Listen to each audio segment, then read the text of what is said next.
আসসালামু আলাইকুম। ডিগ্রি প্রথম বর্ষ যারা পরীক্ষা দিতেছেন, ফিনান্স অ্যান্ড ব্যাংকিং দ্বিতীয় পত্র সাজেশন আজকে নিয়ে হাজির হয়েছি।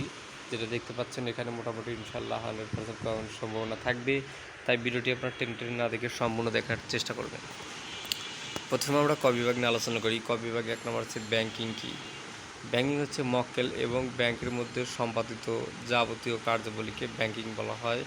2 নম্বরে কেন্দ্রীয় ব্যাংক কাকে বলে? যে ব্যাংকে করে দেশের ব্যাংক ব্যবস্থা গড়ে উঠেছে এবং অন্যান্য ব্যাংক যে ব্যাংকের মাধ্যমে নিয়ন্ত্রিত হয় তাকে কেন্দ্রীয় ব্যাংক বলে। 3 নম্বরে ইন ব্যাংকিং কি।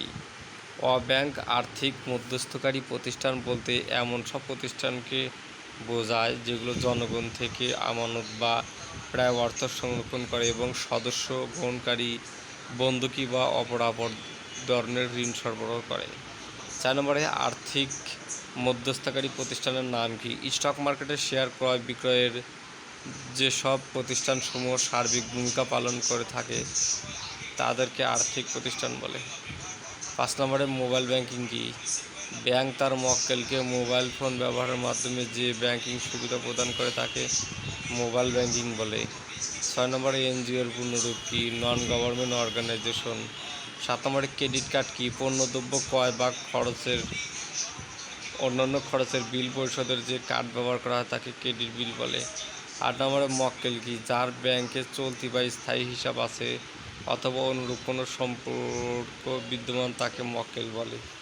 দেখি এইভাবে অনেকগুলো প্রশ্ন আছে, সবগুলো প্রশ্ন তো বলা সম্ভব না। আপনারা চলে আসবেন আমাদের আলামিন আইটিভিটি ইউটিউব ওয়েবসাইটে, ভিডিও ডিসক্রিপশনে লিঙ্ক দেওয়া আছে, অথবা গুগলে সার্চ করবেন আমাদের এই চ্যানেল যে বানানো আছে কোনো স্পেস ছাড়া আলামিন আইটিভিটি লিখে সার্চ করবেন, আমাদের চলে আসবেন আমাদের ওয়েবসাইটে। এখানে আসলে সবগুলো সাজেশন থেকে আপনারা পেয়ে যাবেন।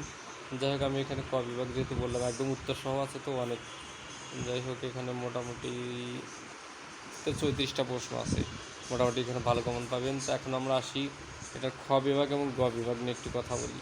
খ বিভাগে 1 নম্বর হচ্ছে বাংলাদেশের মূলধন বাজারে খেলোয়াড় কারা। 2 নম্বরে বাণিজ্যিক ব্যাংক ঋণ আমানত সৃষ্টি করে ব্যাখ্যা করো। 3 নম্বরে অব্যাংক প্রতিষ্ঠান সম্পর্কে আলোচনা করো। 4 নম্বরে বাংলাদেশে আর্থিক কাঠামো সম্পর্কে আলোচনা করো।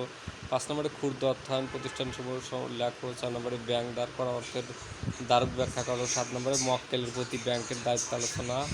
8 নম্বরে আমানত হিসেবে শ্রেণী বিভাগ উল্লেখ করো। 9 নম্বরে সঞ্চয়ী ও স্থায়ী হিসাবের মধ্যে পার্থক্য আলোচনা করো। বাণিজ্যিক ব্যাংকের আয়ের উৎস কী কী। 11 নম্বরে ব্যাংক তহবিলের উৎস লেখো। 12 নম্বরে উত্তম জামানত বৈশিষ্ট্য বর্ণনা করো।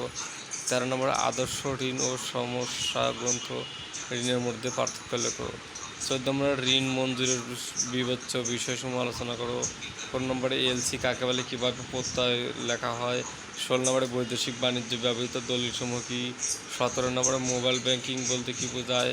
18 নম্বরে ওয়াইফাই সুবিধা আলোচনা করো।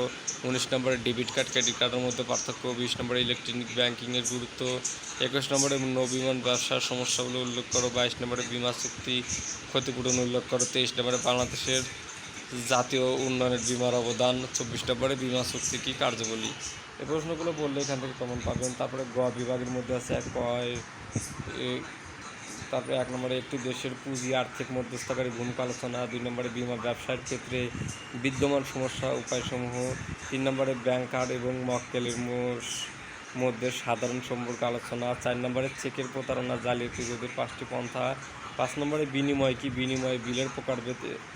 6 নম্বরে সতারল্য সত্তত্ব এবং প্রত্যাশিত আয় তত্ত্বের। 7 নম্বরে বিমা চুক্তির অপরিহার্য উপাদান আলোচনা করে। 8 নম্বরে ব্যবসা বাণিজ্যের উন্নয়ন ক্ষেত্রে বিমা। যাই হোক, এত কিছু বলতে পারলাম না। আমার ওয়েবসাইটে এসে আপনারা দেখে নিতে দ্বারা ওইগুলো সাজেশনগুলো আপলোড করা আছে, সেখান থেকে আপনারা দেখে নিন।